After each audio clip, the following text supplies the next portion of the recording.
On the day she turned 18, the bells of Ravenhurst rang with a solemn echo that felt more like a warning than a celebration. Eliza stood by the tall window of her childhood room, watching the iron gates below open to admit the black carriage bearing the Duke's crest. Morning light spilled across the stone courtyard, pale and cold, as if even the sun hesitated to bless this union. Her fingers trembled as she pressed them to the glass, aware that with every breath she took, the life she knew was slipping quietly away. For years, whispers of this day had haunted her dreams, a promise made long before she could understand its weight. A debt her father could never repay with gold or land, only with her future. The Duke of Blackmore was a name spoken in hushed tones across the county, a man rumored to be brilliant, cruel, and dying. When her father had signed the agreement, Eliza had been a child playing with ribbons on the floor, unaware that her fate was being sealed with ink and desperation. Now, dressed in ivory silk that felt too heavy for her shoulders, she looked scarcely older than she had the year before. The maids fluttered around her like nervous birds, tightening laces and smoothing folds, but none met her eyes. They all knew, everyone knew, this was not a wedding born of love. It was a transaction, timed cruelly for the very day she became legally his. A soft knock sounded at the door. Her father entered, older than his years, guilt etched deep into his face. He tried to smile, but it faltered before it reached his eyes. "Eliza," he said quietly, as if speaking louder might shatter her. "The carriage is ready." She turned to him, searching his face for reassurance, for regret, for anything that might suggest he would stop this even now. But he only looked away. In that moment, she understood fully that she was alone. The journey to Blackmore passed in silence. The road wound through dense forests and over mist-covered hills, each mile carrying her further from freedom. When the keep finally emerged, dark stone rising sharply against the gray sky, Eliza felt her breath catch. It was less a home and more a fortress, built to endure storms and secrets alike. Inside, the air smelled of old books, burning candles, and something medicinal. She was led through long corridors to a chamber bathed in dim light. There, upon a grand bed draped in deep velvet, lay the Duke of Blackmore. He was not the monster she had imagined, yet neither was he the romantic hero of foolish stories. His face was pale, almost translucent, his dark hair streaked faintly with silver despite his youth. Sharp eyes, startlingly alive, studied her with an intensity that made her straighten instinctively. Tubes of glass and vials of herbs lined a table nearby, silent witnesses to his failing health. "So," he said at last, his voice low but steady, "you are my bride." Eliza curtsied, her movements precise, rehearsed. "Yes, your grace." A flicker of something unreadable crossed his expression. Amusement, perhaps, or regret. "You may call me Adrian," he said. "We are bound by law now. Titles seem unnecessary." Bound. The word echoed in her mind like a snapped chain. She approached the bed as instructed, her heart pounding so loudly she was certain he could hear it. When she reached out, hesitating, he noticed. "I will not hurt you," Adrian said quietly, "despite what you may have heard." She met his gaze then, surprised by the gentleness beneath the sharpness. "I have heard many things, your Adrian." A faint smile touched his lips. "Most of them untrue, I hope." The ceremony was brief, performed in that very room by a priest who looked as uncomfortable as she felt. There were no guests, no music, no celebration. Only words spoken in low voices and a ring placed upon her finger that felt heavier than any chain. When it was done, she was no longer Eliza Hawthorne, daughter of a ruined man. She was the Duchess of Blackmore. That night, she sat beside his bed, unsure of what was expected of her.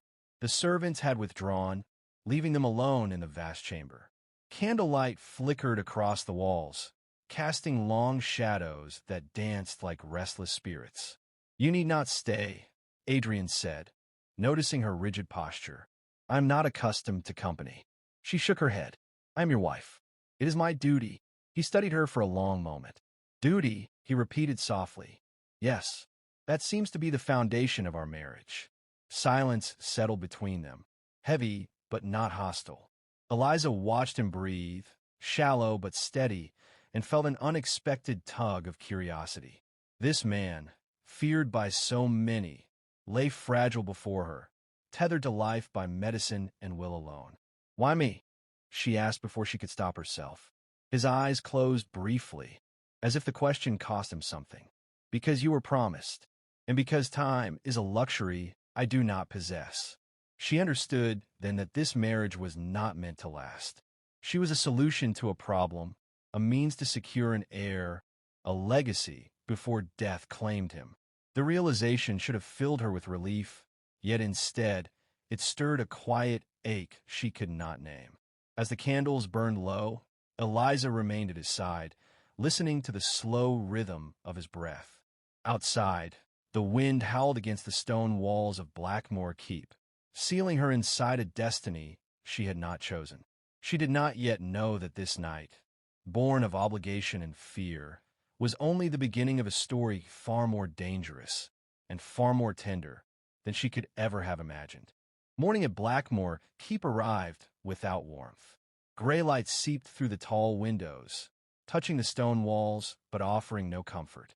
Eliza woke in a small adjoining chamber prepared for her, the silence so complete it felt unnatural. For a moment, she forgot where she was. Then the weight on her finger reminded her. She was a duchess now, bound to a man she barely knew, in a house that felt more like a mausoleum than a home. A maid entered quietly, bowing low. "His Grace has requested your presence when you are ready, Your Grace," she said, stumbling slightly over the shared title. Eliza nodded and dressed in simple clothing, refusing the heavy gowns offered to her. She followed the maid through the corridors back to Adrian's chamber. He was awake, propped against pillows, a book resting unopened in his lap. His eyes lifted when she entered, sharp and observant. "You came," he said. "I was told you wished to see me." "I did," he replied. "Sit, please." She took the chair beside his bed, folding her hands in her lap. Up close, she could see the faint tremor in his fingers, the exhaustion beneath his composed exterior. He noticed her gaze and did not look away. "You are wondering what happens now," Adrian said. "Yes," Eliza admitted. "No one has explained anything to me." "That is my failing," he said calmly. "Blackmore has its own rules. You will need to learn them, but not all at once." She waited, sensing there was more. "My condition," he continued, "is not a secret, but it is not discussed openly. I am ill. I have been for years. The physicians give me months, perhaps a year if fortune is kind." The words settled heavily between them. Eliza felt a strange tightening in her chest. "I am sorry," she said, and meant it. He studied her, as if testing the sincerity of her sympathy. "Most offer pity out of obligation. You sound genuine." "I have no reason to pretend," she replied. "This affects my life as much as yours." A brief, humorless smile touched his lips. "Indeed. Honesty, then. I value that."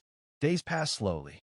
Eliza was introduced to the Keep, its vast library, its silent servants, its long-forgotten wings sealed behind locked doors. Adrian insisted she learn the estate's accounts, its tenants, its responsibilities. "If you are to bear my name," he said, "you must understand its weight." Each afternoon, she read to him or sat quietly while he worked through correspondence. Their conversations were cautious at first, formal and restrained. Yet slowly something shifted. He asked her opinions, listened to her thoughts. She spoke of books she loved, of dreams she once held. He spoke of travels he would never take again, of choices made too early. One evening, as rain lashed against the windows, Adrian suffered a severe coughing fit. Eliza rushed to his side, supporting him as his breath came in ragged gasps. When it passed, he sagged against the pillows, eyes closed in exhaustion. "You should not have seen that," he murmured. "I am your wife," she said firmly. "There is nothing I should not see." He opened his eyes, something raw and unguarded flickering within them. Most would have fled. "I am not most," she replied quietly. That night, as she helped him take his medicine, their hands brushed. The contact was brief, accidental, yet it sent a strange awareness through her. She pulled back quickly, unsettled by her own reaction. Adrian noticed. "I will never demand what you do not wish to give," he said softly. "This marriage may be bound by law, but it need not be bound by fear." Her throat tightened. "Thank you." Rumors, however, did not stay confined within stone walls. Letters arrived. Visitors whispered. The servants watched more closely. Eliza sensed eyes upon her, judgments forming in silence.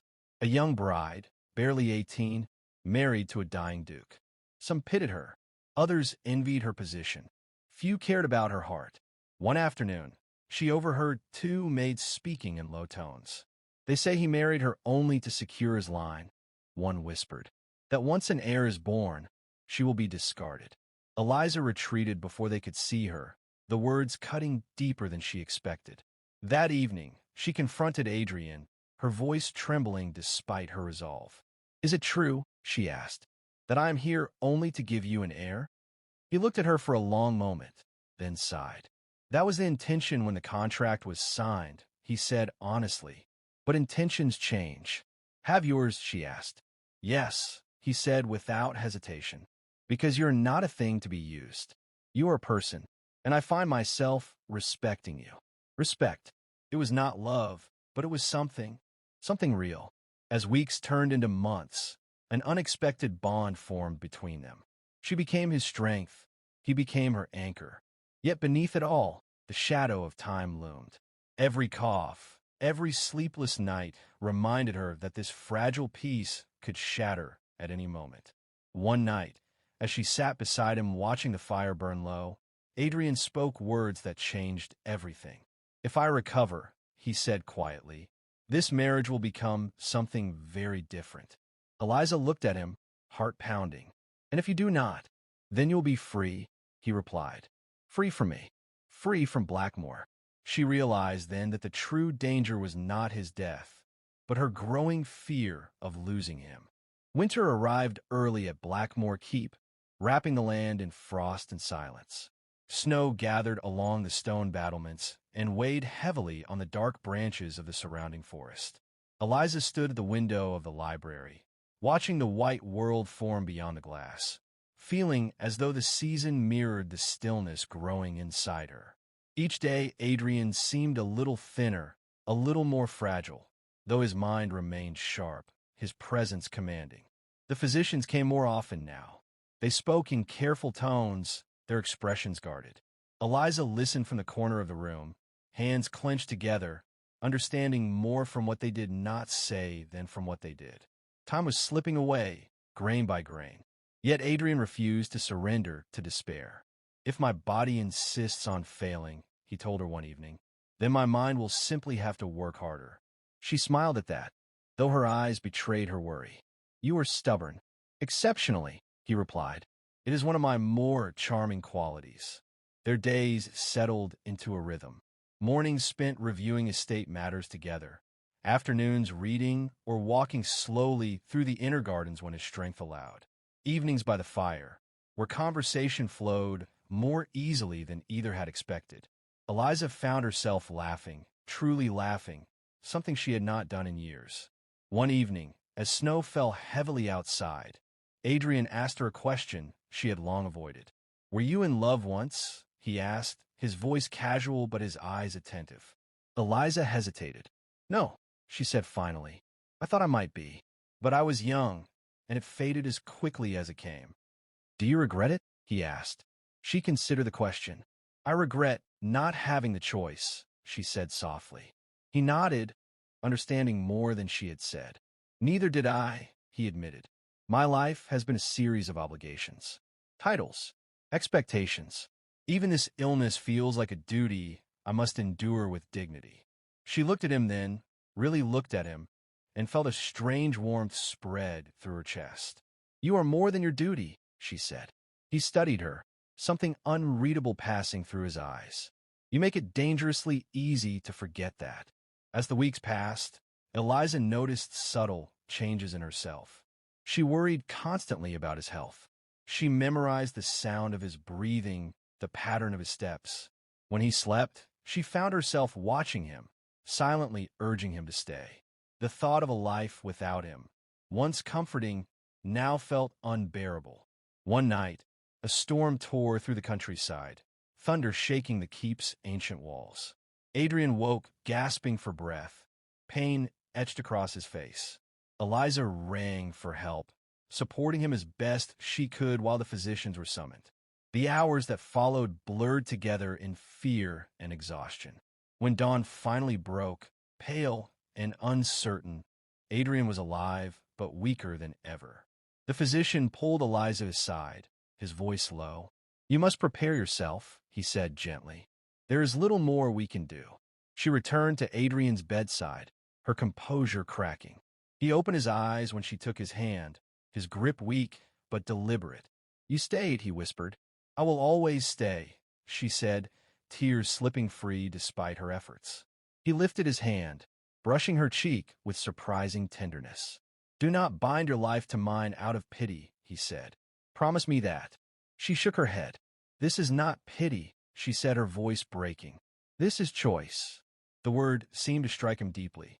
Choice, something neither of them had known until now. In the days that followed, rumors intensified. Relatives Adrian had not seen in years began to arrive, their concern thinly veiled by ambition. They watched Eliza closely, measuring her worth, her influence. She felt their judgment like a constant pressure. One afternoon, a distant cousin confronted her openly. "You are very young," the woman said coolly. "When his grace passes, you will need guidance. Blackmore is not a place for sentiment." Eliza met her gaze steadily. "Blackmore is my home," she said, "and sentiment is not weakness." That night, Adrian took Eliza's hand and spoke with quiet determination. "If I die," he said, "you will inherit more than they expect. I have insured it." She stared at him. "You should not be thinking of such things." "I must," he replied, "because loving you has made me want to protect you." The word hung between them, heavy and undeniable. Loving. Neither spoke again that night, but neither slept either. Days later, something unexpected happened. Adrian's condition stabilized. The physicians were cautious, unwilling to offer false hope, but they could not deny the improvement. Eliza dared to hope, though fear kept her from fully embracing it. "You look lighter," Adrian observed one morning, noticing her smile. "So do you," she replied, laughing softly. "Then perhaps," he said, "we are not finished yet." That evening, as they walked slowly through the garden, snow crunching beneath their feet, Adrian stopped and turned to her. "If I survive this," he said quietly, "I want a life with you that is chosen, not owed." Her heart raced. "And if you do not?" she asked. "Then remember that you were loved," he said simply. Truly, tears filled her eyes, but she did not look away. "Then fight," she said, "because I am no longer afraid of staying." In that moment, beneath the cold winter sky, Eliza realized the truth she had been avoiding. She had come to Blackmore as a sacrifice, but she was no longer a prisoner. She was a woman in love with a man who was learning, for the first time, how desperately he wanted to live. Spring crept into Blackmore quietly, as if afraid to disturb the fragile balance holding the Duke's life together. Snow melted from the battlements, revealing dark stone warmed by hesitant sunlight. Eliza noticed the change first in the gardens, where pale green shoots pushed stubbornly through the earth. She took it as a sign, though she dared not speak her hope aloud. Adrian's strength returned slowly, unevenly. Some days he could walk the length of the east corridor without resting, his posture proud despite the cane in his hand. Other days he barely rose from bed, exhaustion stealing the color from his face. Eliza learned to read these changes, adjusting herself to his rhythm, never pressing, never retreating too far. "You watch me like a general studies a battlefield," Adrian remarked one morning as she adjusted his pillows. "Because you treat every day like a war to be won," she replied. He smiled faintly. "Then I am fortunate to have you on my side." With his improvement came new expectations. Letters arrived from the capital, inquiries from the crown, reminders that the Duke of Blackmore was still a man of power, illness or not. Advisors urged him to reappear in public, to reassure allies and silence rivals. Adrian resisted at first, but Eliza understood the necessity. "They will never believe you are recovering if they do not see you," she said gently. "And if they see weakness?" he asked. "Then let them," she replied. "You have nothing to prove." He studied her, then nodded. "Very well, but you will be beside me." Their first appearance was a small gathering, a formal dinner held within the keep. Eliza wore deep blue silk, a color chosen deliberately, strong and unmistakable. When she entered the hall on Adrian's arm, a hush fell over the room. Eyes followed them, curious, calculating. Some looked surprised, others skeptical. Adrian held himself tall, his voice steady as he addressed his guests. Eliza felt his hand tighten slightly on her arm, and she responded without thinking, her fingers curling reassuringly against his sleeve. It was a small gesture, but it anchored him. Throughout the evening, she sensed a shift. People listened. They watched her, noting her confidence, her composure. No longer just a frightened girl, no longer merely a bride of convenience. She was the Duchess of Blackmore, and she carried the title with quiet authority. Later that night, as they sat alone by the fire, Adrian exhaled deeply. "That was exhausting," he admitted. "But you did it," Eliza said. "And they saw you." He looked at her, eyes warm. "They saw us." As spring deepened, so did the bond between them.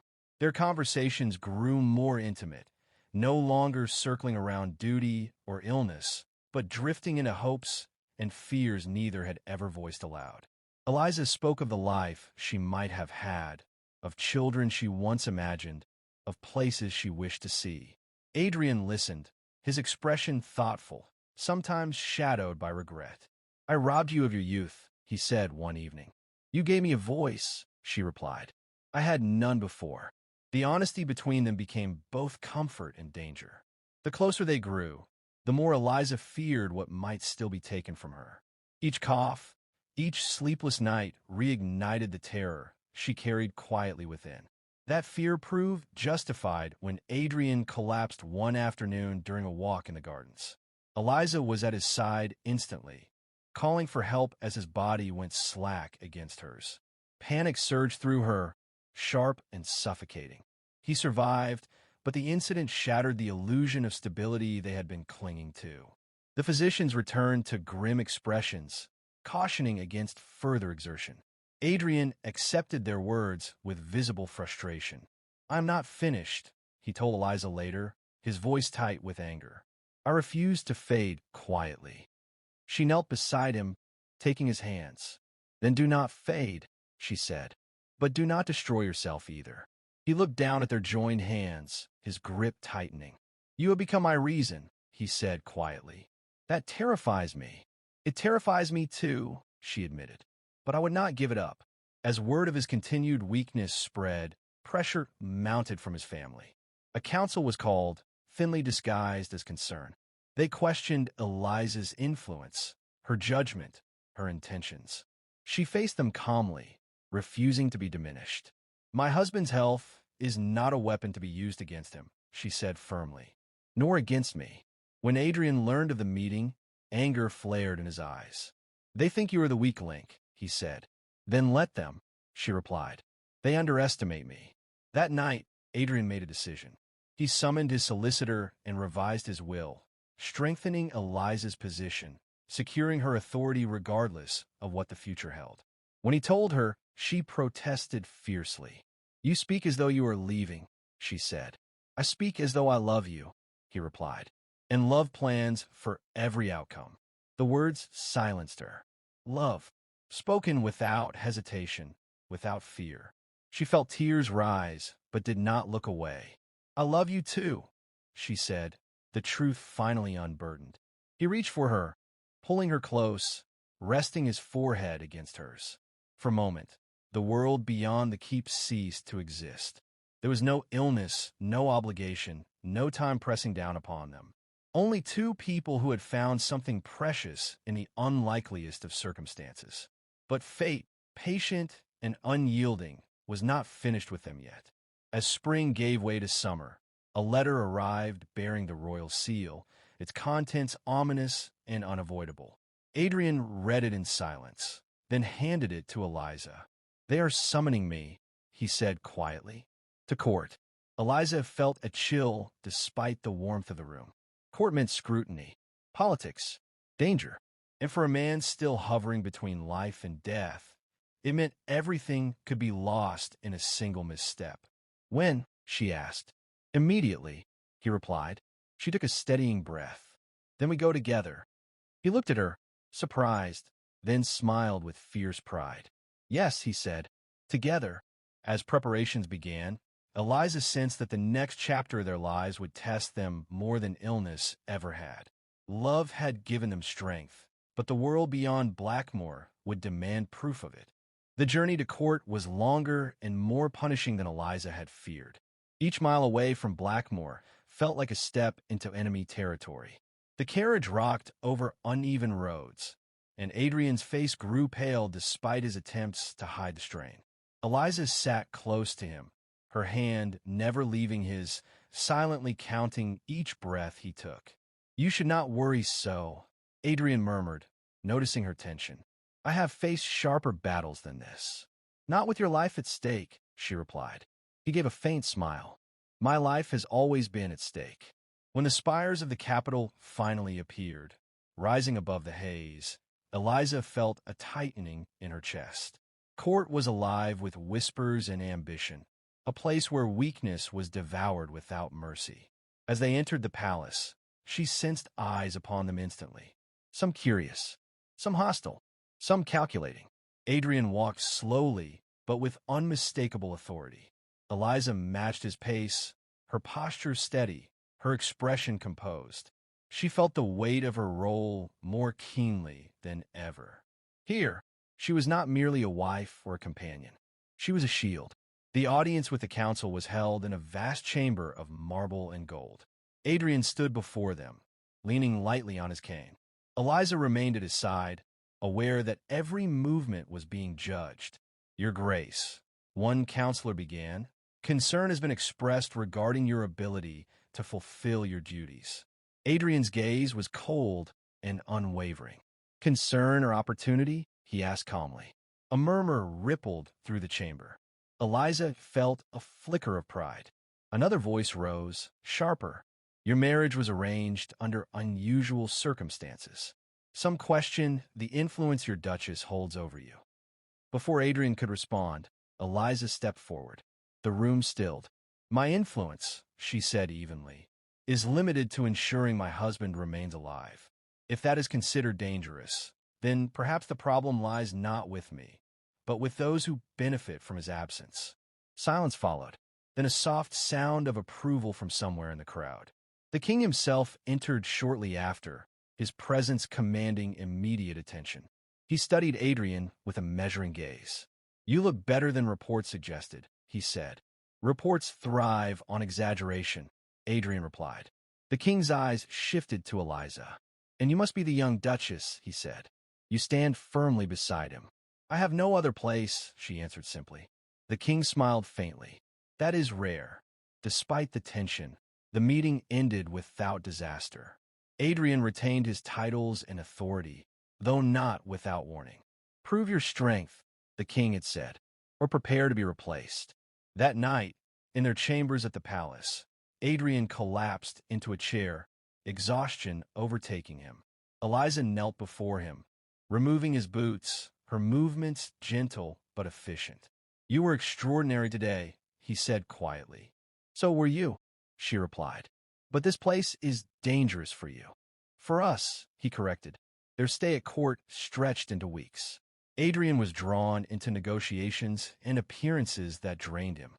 Eliza accompanied him whenever possible, intercepting rumors, deflecting questions, learning quickly how to navigate the treacherous currents of politics. Not everyone was pleased by her growing presence. One evening, a nobleman cornered her in a gallery, his smile thin. "You are very devoted," he remarked. "Some might say too devoted." "Devotion is not a crime," Eliza replied coolly.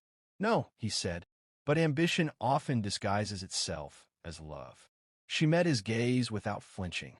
And cruelty often disguises itself as concern. Word of the exchange spread quickly. Some admired her boldness. Others marked her as a threat. The strain began to show on Adrian. One night, he confessed his fear in a rare moment of vulnerability.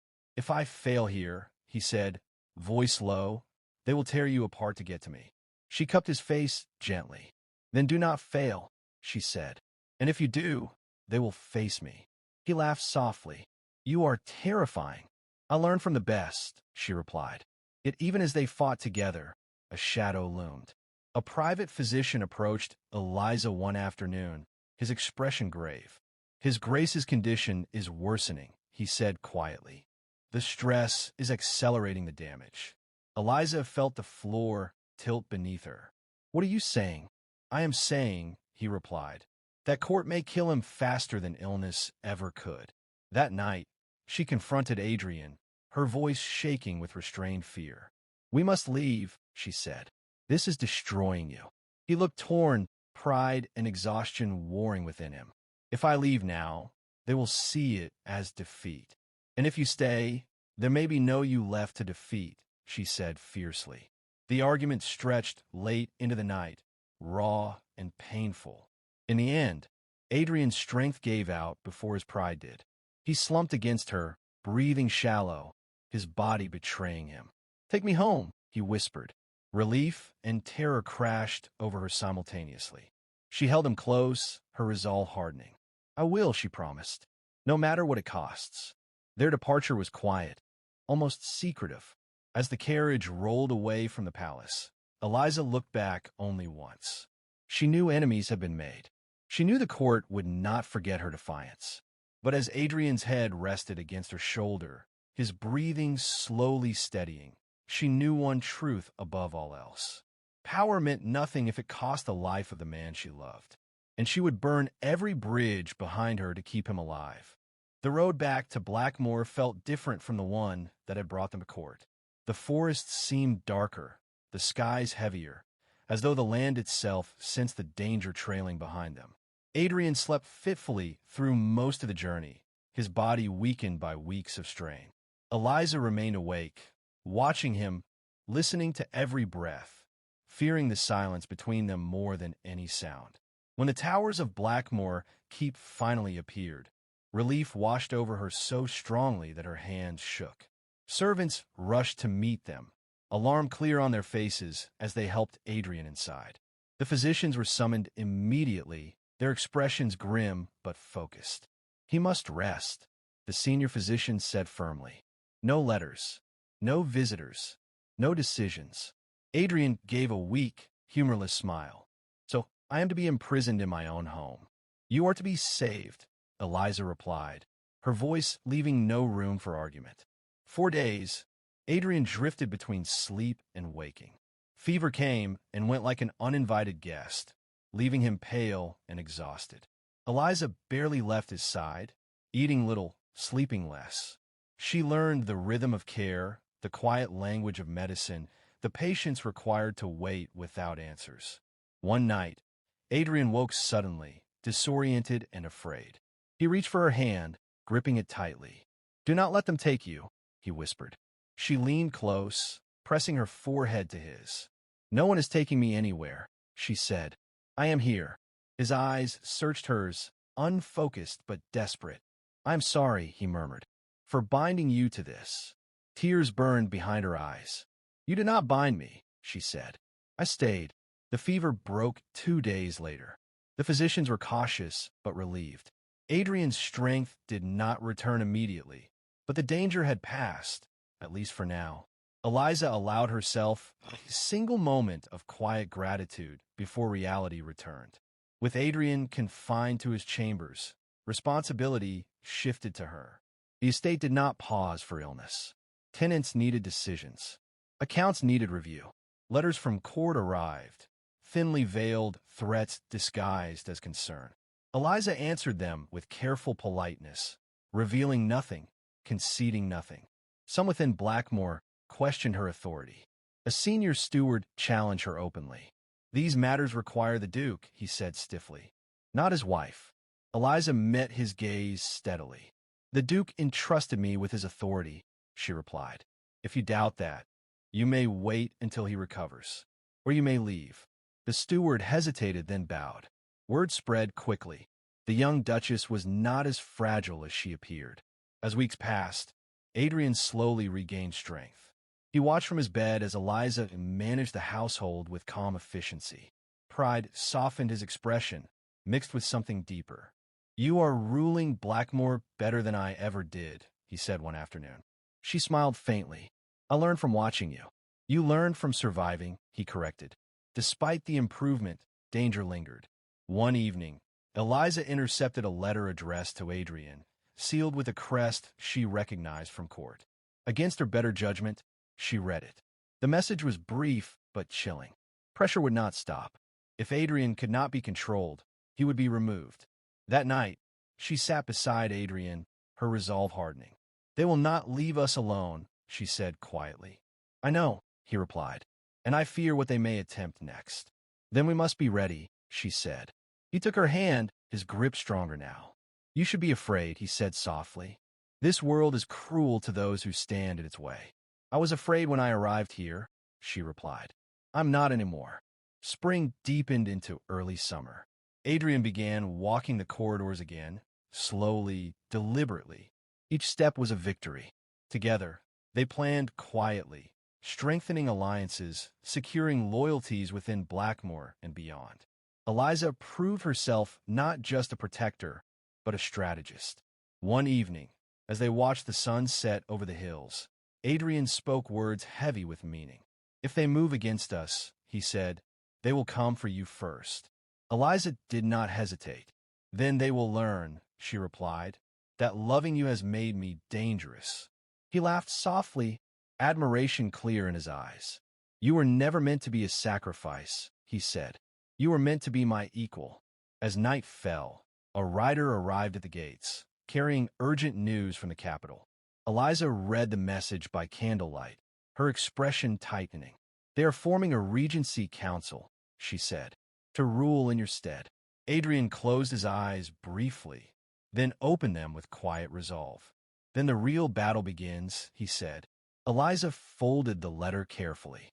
"Then we will not fight alone," she replied. Outside, the wind rose, carrying the scent of change. Blackmore had weathered many storms, but none like the one approaching. And this time, it would be defended not by a dying duke alone, but by a duchess who had learned how powerful love could be when sharpened by choice.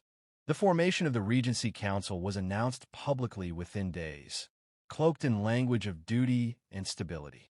To Eliza, every word rang hollow.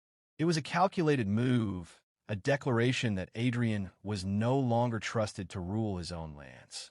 The council would govern temporarily, they claimed, until his health improved. Everyone knew what that truly meant. Temporaries had a way of becoming permanent. Adrian listened as Eliza read the proclamation aloud, his expression unreadable. When she finished, silence stretched between them. "They are not waiting for me to die anymore," he said finally.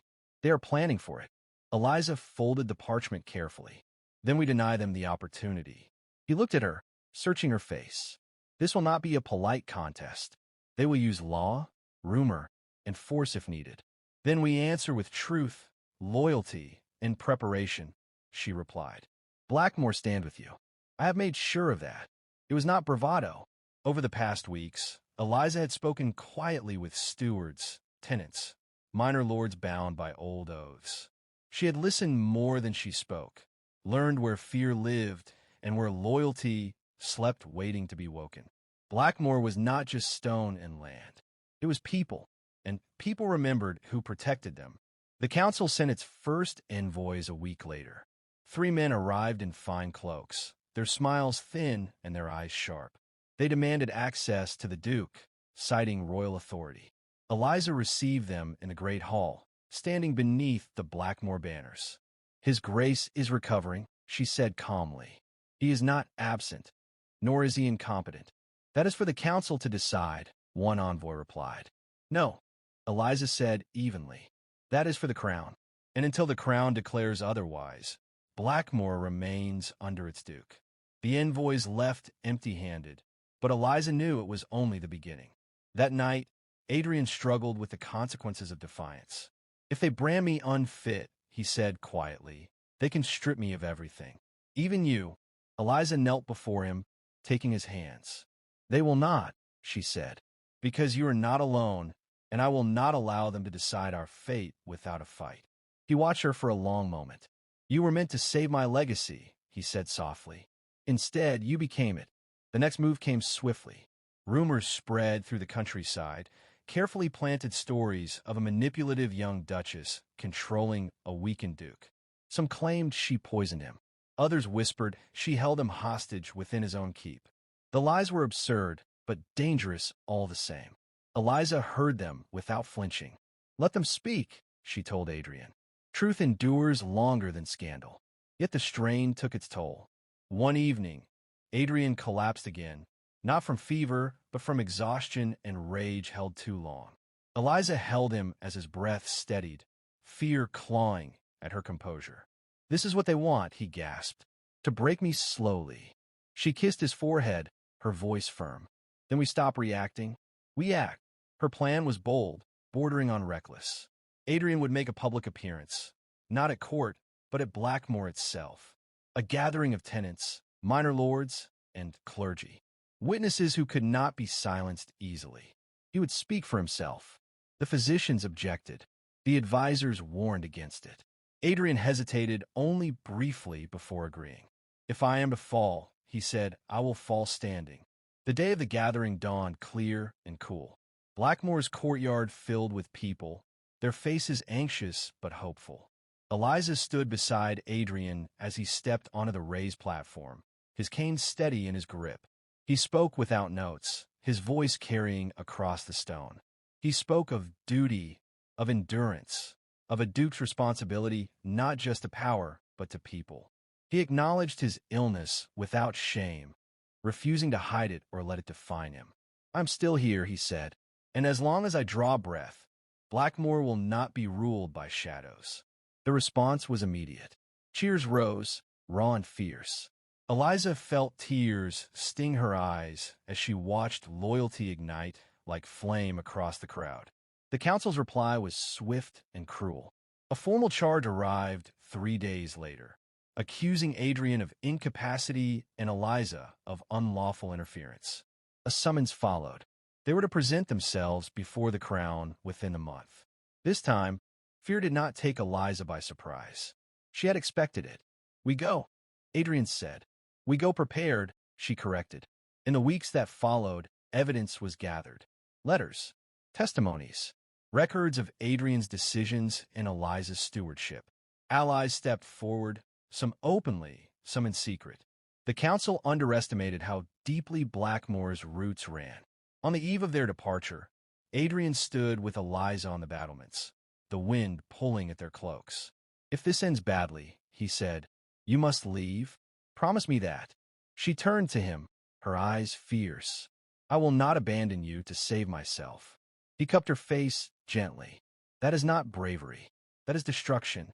"This," she said, placing her hand over his heart, "is my choice." At court, the hearing was brutal. Accusations flew, sharpened by politics and envy. Eliza stood silent until she was addressed directly. "Do you deny exerting control over the Duke of Blackmore?"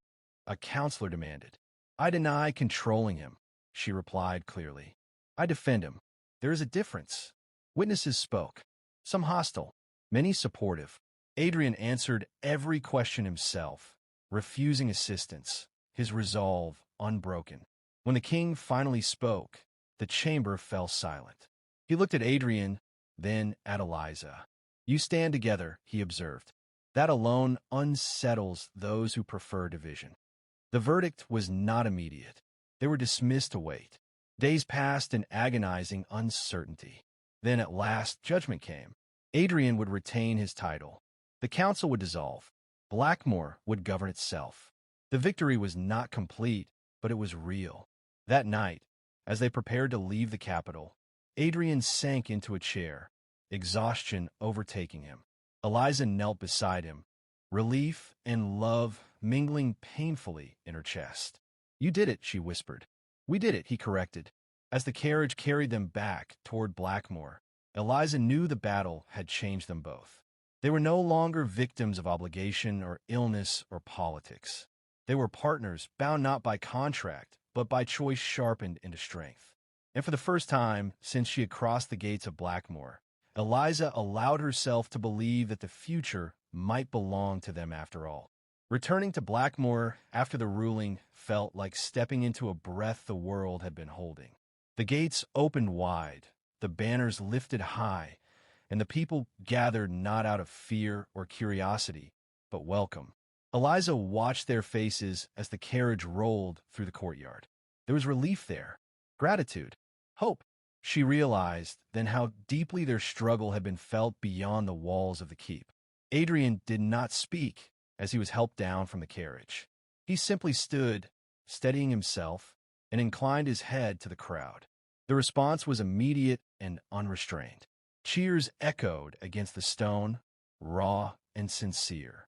Eliza felt her throat tighten. Blackmore had chosen them. Inside the keep, life resumed with cautious optimism. The council was gone, but its shadow lingered. Adrian's health, though improved, remained fragile. Victory had cost him dearly. The physicians warned that another season like the last could undo everything. "You must slow down," Eliza told him one evening as he reviewed documents by the fire. "I slowed down once," he replied quietly. "It nearly ended us." She closed the ledger and took it from his hands. "You survived because you rested," she said, "and because you trusted me." He looked at her, then nodded. "Very well. We will do this your way. Together." The words still sent a strange warmth through her. Together had become more than a promise. It was a method, a way of existing. As summer deepened, Adrian began to delegate authority openly, naming Eliza his formal regent in all matters that required immediate action. The announcement was deliberate and public. Some resisted. Many accepted. None could deny her competence anymore. Eliza embraced the role with quiet determination. She traveled across the duchy, meeting tenants and minor lords, listening to grievances long ignored. She resolved disputes, eased burdens, earned trust not with charm, but fairness. Wherever she went, she carried Adrian's authority, but also her own. Yet with power came consequence. An attempt was made on Adrian's life one night, subtle and cowardly. A servant bribed to tamper with his medicine. The mistake was caught in time, but the message was unmistakable. They were not finished being hunted. The servant was arrested, questioned, and revealed little beyond fear. Eliza ordered mercy instead of execution, banishment instead of blood. "We will not rule through terror," she said firmly. That decision, too, spread quickly. The incident shook Adrian deeply. He spent that night restless, haunted by how close he had come to leaving her behind. Before dawn, he woke her, his voice unsteady. "If they succeed," he said, "you will be alone in this world again." She sat up, cupping his face. "I was alone once," she said. "I am not anymore. Whatever happens, you change that." He held her then, not as a dying man clinging to comfort, but as a husband who understood what he stood to lose. Autumn approached, and with it, a subtle change. Adrian's strength stabilized. Not improved dramatically, but steadier. Predictable. The physicians were cautious, but quietly amazed. "Purpose," one of them said privately to Eliza. "It can do remarkable things." Purpose, Eliza thought. Or love. One afternoon, as golden leaves drifted across the gardens, Adrian asked her to walk with him. They moved slowly, savoring the quiet. He stopped beneath the old oak at the center of the grounds, a place untouched by recent turmoil. "I never thanked you," he said. "For what?" "For choosing me," he replied, "when walking away would have been easier." She smiled softly. "You forget," she said. "I was never given choices before. I recognize one when it matters." He reached into his coat and produced a small velvet box. Eliza's breath caught. "This is not duty," he said, opening it to reveal a simple ring, elegant and unadorned. "This is not obligation. This is me asking you, freely, to continue choosing me." Tears blurred her vision. Already have, she whispered. He slid the ring onto her finger, his hands steady despite everything they had endured. The moment felt quiet and immense, like something sacred reclaimed from chaos. That night, they spoke long into the hours about the future, about children cautiously hoped for, about rebuilding Blackmore not as a fortress, but as a home, about a life that extended beyond survival. Yet even as peace settled, Eliza sensed unease stirring beneath it. Power never retreated quietly. Old enemies waited for weakness, and winter would come again. As she lay beside Adrian, listening to his steady breathing, she understood something clearly at last. Their story had never been about a dying duke or a sacrificial bride. It was about two people who refused to accept the fate handed to them. And fate, wounded but patient, was not finished testing that defiance yet. Winter returned to Blackmore with a quiet, relentless patience. Snow fell in soft layers, masking the scars left by the previous year's battles. To Eliza, the calm felt deceptive, like the pause before a storm. Adrian's health remained stable, but fragile, a truth neither of them forgot, even for a moment. The attempted poisoning had changed everything. Guard redoubled. Servants were vetted with care. Trust, once freely given, became something earned slowly. Eliza felt the weight of every decision press harder against her chest. "You should rest more," Adrian told her one evening as she reviewed reports by candlelight. She smiled faintly. "You sound like the physicians." "They are wise," he replied, "and you are exhausting yourself." She set the papers aside and joined him by the fire. "I am afraid," she admitted quietly. "Not of losing power, of losing you." He took her hand, his thumb brushing gentle circles against her skin. "Fear means you still have something worth protecting," he said. "I lived too long without that." As winter deepened, a troubling pattern emerged. Supplies meant for Blackmore's outer villages went missing. Taxes were withheld. Small disruptions, but deliberate. Someone was testing their reach. Eliza traced the trail patiently, following ledgers and testimonies until a name surfaced again and again. Lord Harrowmere, a minor noble with major ambitions, long aligned with the dissolved council. "He is preparing something," she told Adrian. "I know," Adrian replied. "He has been waiting for me to weaken again." Rather than confront him directly, Eliza chose another path. She traveled to the affected villages herself, bringing aid, listening to grievances, restoring order where chaos had been sown. Each visit strengthened loyalty, weakening Harrowmere's influence without a single threat spoken. "Your reputation grows," Adrian observed when she returned. "They call you the Iron Duchess." She frowned. "I do not want fear." "They do not fear you," he said gently. "They trust you." That trust was tested brutally one night when a fire broke out in the west wing of the keep. Flames spread quickly, fed by old wood and winter winds. Eliza was roused from sleep by smoke and shouting. Panic surged as she realized Adrian's chambers were dangerously close. She reached him through choking smoke, coughing but determined. He was awake, already trying to stand, pain and weakness slowing him. "Do not argue," she said sharply, wrapping his arm around her shoulders. "Lean on me." Together, they escaped into the freezing night as flames consumed stone and timber alike. The fire was contained before dawn, but the damage was severe. Sabotage was undeniable. No one claimed responsibility, but all signs pointed to Harrowmere. This time, Adrian did not hesitate. "We end this," he said, his voice steady despite exhaustion. "No more shadows." Eliza agreed, though dread twisted within her. Confrontation meant risk. Delay meant destruction. They summoned Harrowmere under the guise of negotiation. He arrived confident, almost amused. In the great hall, beneath banners and watchful eyes, Eliza laid out the evidence piece by piece. Missing supplies, bribed officials, the fire. Harrowmere laughed. "Circumstantial," he said. "You have nothing." Adrian rose slowly to his feet, the room falling silent. "I have authority," he said, "and patience has limits." Witnesses stepped forward. Testimonies, letters, proof long hidden but carefully gathered. Harrowmere's smile faded. "You cannot touch me," he hissed. "The crown will protect me." "Not this time," Eliza said calmly. "We have already informed the crown." Haromir was arrested that night. His lands seized. His allies scattered. The victory was decisive, but costly. Adrian collapsed shortly after, his body pushed beyond endurance.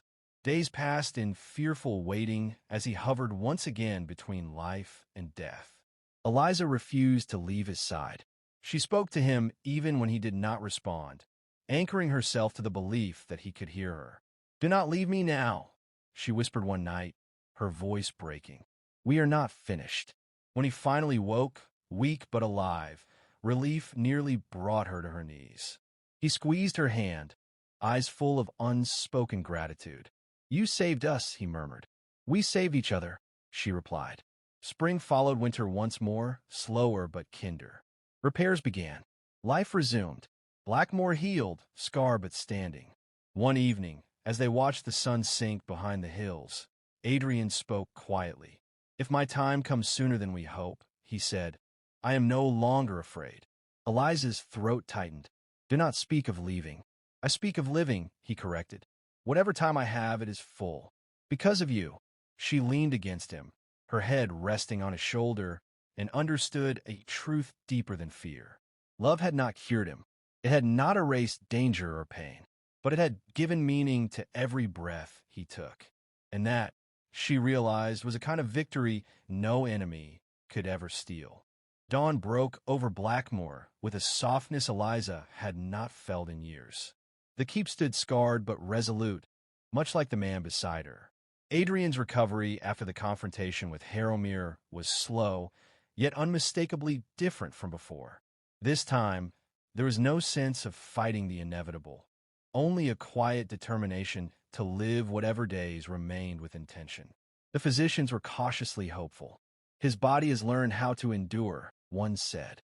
"It is not strength alone that keeps him alive." Eliza knew the truth of that better than anyone. With Haromir gone, the duchy entered a period of uneasy peace. Eliza continued her duties as regent, but the tone of governance shifted. Where fear once lurked, there was now steadiness. She ruled not as a replacement, but as a partner. Decisions were shared, debated, refined together. One evening, Adrian surprised her by attending a council meeting unannounced. The room fell silent as he entered, walking slowly but unassisted.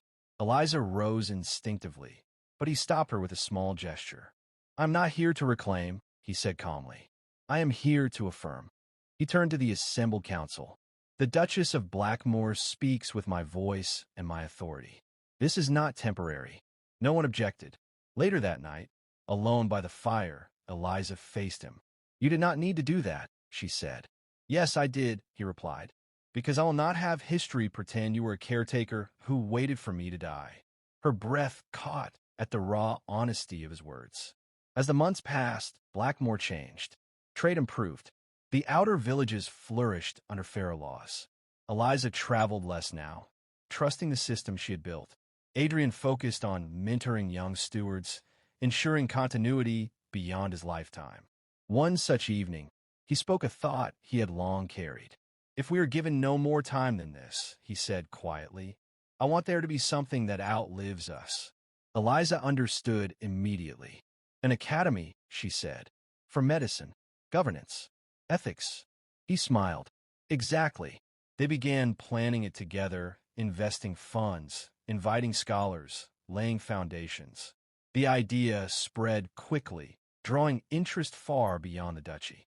Blackmore, once known only for power and illness, began to be associated with learning and reform. Yet even in peace, the shadow of mortality never fully faded. Adrian's strength fluctuated, reminding them both that this chapter, however rich, was finite. One autumn night, Adrian fell ill again, quietly this time. There was no drama, no sudden collapse, just a weariness that settled deep in his bones. Eliza sensed the shift immediately. "This feels different," he admitted softly. She stayed with him through the night, holding his hand, listening to the slow rhythm of his breath. Fear pressed against her heart, but she did not let it rule her. "If this is the end," he said gently, Do not let grief erase what we built. Tears slipped down her cheeks, but her voice remained steady. You are not finished, she said, and neither am I. Days passed, then weeks. Adrian did not worsen. Slowly, almost stubbornly, he improved again. The physicians were baffled. He defies expectation, one murmured. Eliza knew he was not defying anything. He was choosing. Winter came and went without disaster. The academy's cornerstone was laid in early spring. Adrian insisted on being present, leaning heavily on his cane, but smiling with quiet pride as Eliza addressed the crowd. This stands as proof, she said, that endurance is not the absence of weakness, but the refusal to surrender to it. Adrian watched her, eyes bright. In that moment, he understood something fully at last. His legacy was not blood or title. It was her. That night, as they returned to their chambers, Adrian stopped her gently. If tomorrow is taken from me, he said, promise me one thing. She met his gaze, heart steady. What is it? Live boldly, he said, as you taught me to. She rested her forehead against his. Then promise me you will keep giving me reasons to do so. He smiled, tired but alive. I intend to. Outside, the bells of Blackmore rang softly in the night, not in warning, but in quiet celebration of a life still being lived against all odds. The year that followed was unlike any Eliza had ever known. It was not marked by crisis or spectacle, but by a series of ordinary days made extraordinary by their survival. Adrian's health settled into a fragile equilibrium. He was neither well nor failing, but present, and that presence reshaped everything. The academy at Blackmore opened its doors in early summer. Scholars arrived from distant regions, bringing with them ideas that challenged tradition and stirred debate. Eliza oversaw its administration with meticulous care, insisting on equal opportunity for those of talent regardless of birth. Adrian attended the opening lecture, sitting quietly at the back, his eyes shining with pride. You have changed this place, he told her afterward. We have, she corrected gently. Yet even in growth, loss found its way in quieter forms. Adrian tired more easily now. Long walks became shorter.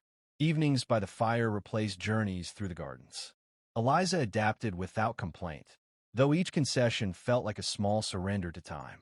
One evening, Adrian asked her to bring out the original marriage contract. She hesitated, then complied.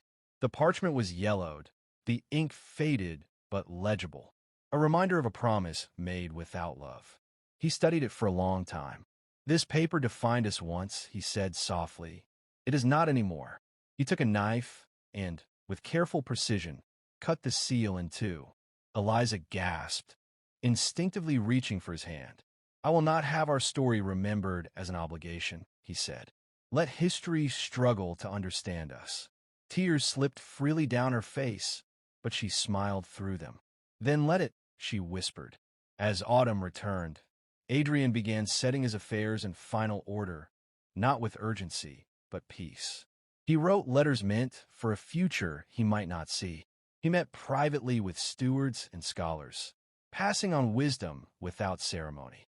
Eliza struggled with this quiet preparation more than she ever had with open danger. You are planning as if you are leaving, she said one night, her voice tight. I am planning as if I am mortal, he replied, which I always was. She said nothing, resting her head against his shoulder, letting the truth settle. The first snowfall came early. On that morning, Adrian asked to be taken to the old oak in the gardens. Servants protested. Physicians objected. Eliza overruled them all. Wrapped in blankets, supported by her steady arm, Adrian stood beneath the tree that had witnessed so many of their turning points. Snow fell softly around them, untouched and pure. I never believed in fate, Adrian said quietly. But I believe in this. He pressed a folded letter into her hand. Not yet, he said gently. Only when the time comes. She wanted to argue. She wanted to refuse. Instead, she nodded, honoring the courage it had taken for him to ask. That night, his breathing grew shallow. Eliza sat with him through the long hours, holding his hand, speaking softly of memories and hopes. He listened, his eyes calm, unafraid. When dawn came, pale and gentle. Adrian was still alive, but weaker than ever. He smiled at her, faint but unmistakable. "You stayed," he murmured. "I always will," she replied. The physicians were summoned, but their faces told her what their words did not. Time had narrowed. The world grew smaller, focused entirely on the space between breaths. As night fell once more, Eliza read to him from the letters he had written long ago, stories of places he never saw, dreams he never chased. He listened, peaceful, anchored by her voice. Before sleep claimed him again, he whispered words she would carry forever. "You were never my ending," he said. "You were my beginning." Tears fell silently onto their joined hands. Outside, Blackmore stood quiet beneath the snow, holding its breath with her, waiting for a dawn that would change everything. Morning came softly, almost reverently, as though the world itself understood what this day would take from it. Pale light filtered through the tall windows of Blackmore, resting gently on the stillness of the chamber. Eliza sat beside Adrian, her fingers wrapped around his, afraid that if she let go, time would finally claim him. His breathing was shallow now, each rise of his chest a fragile victory. Yet his face was calm. There was no pain etched there, only a quiet acceptance that both comforted and shattered her. When his eyes opened, they found her instantly. "You are here," he whispered. "I am," Eliza said, her voice steady despite the storm inside her. "I am right here." A faint smile touched his lips. "Then I have nothing left to fear." She leaned closer, resting her forehead against his. Memories flooded her mind, uninvited and relentless. The frightened girl at the window, the dying Duke in a darkened room, the war they fought side by side against fate, power, and time itself. None of it felt distant. All of it lived in this moment. "I was promised to you," she said softly, tears slipping free. "But loving you was never part of that promise." "And yet," Adrian replied weakly, "it became the truest thing either of us ever knew." His grip tightened briefly, a final assertion of will. "When I am gone," he said, "do not let them turn me into a legend or a tragedy. Let me be remembered as a man who learned how to live, because of you." She shook her head, unable to speak. "Read the letter," he murmured. With trembling hands, Eliza unfolded the letter he had given her beneath the oak. The words blurred through her tears, but she read them aloud anyway, because he needed to hear them, and she needed to say them. He wrote of gratitude, of choice, of a love that arrived too late by ordinary standards, yet perfectly on time for his soul. He wrote of Blackmore, not as a duchy, but as a home he had finally known. And he wrote of her, not as his wife, but as his equal. By the time she finished, his eyes were closed again. For a moment, she thought he had fallen asleep. Then she felt it, the stillness, the unbearable, final quiet where breath no longer returned. "No," she whispered. "Adrian." She pressed her forehead to his hand, her body trembling as grief finally claimed what strength had held at bay. There was no dramatic cry, no collapse, only the deep, aching realization that the man who had taught her choice had chosen his final rest. The bells of Blackmore rang at noon, slow and measured, carrying the news across the hills. The duchy mourned not just the Duke, but a man who had defied expectation and ruled with integrity until his final breath. The funeral was held beneath the old oak. Scholars stood beside farmers, lords beside servants. Eliza stood alone at the front, dressed in black, her posture unbroken. When she spoke, her voice did not waver. "He was not saved by love," she said. "He was strengthened by it. And because of that strength, Blackmore stands today not in fear, but in hope." When the last rites were spoken and the crowd dispersed, Eliza remained beneath the tree long after the others had gone. She pressed her hand to the earth, letting the grief settle, not as an ending, but as a scar she would carry with honor. Life did not stop. It never did. Eliza ruled Blackmore with steady resolve, guided by the values they had built together. The academy flourished. Justice held firm. Mercy remained law. Years later, travelers would speak of the Duchess of Blackmore, the woman who rose from sacrifice to sovereignty. They would tell stories of her wisdom, her strength, her refusal to bend to fate. But on quiet evenings, when the halls grew still and the wind whispered through the stone, Eliza would return to the gardens. She would stand beneath the oak and remember the man who taught her that love was not a chain, but a choice. And in that choice, again and again, she found him.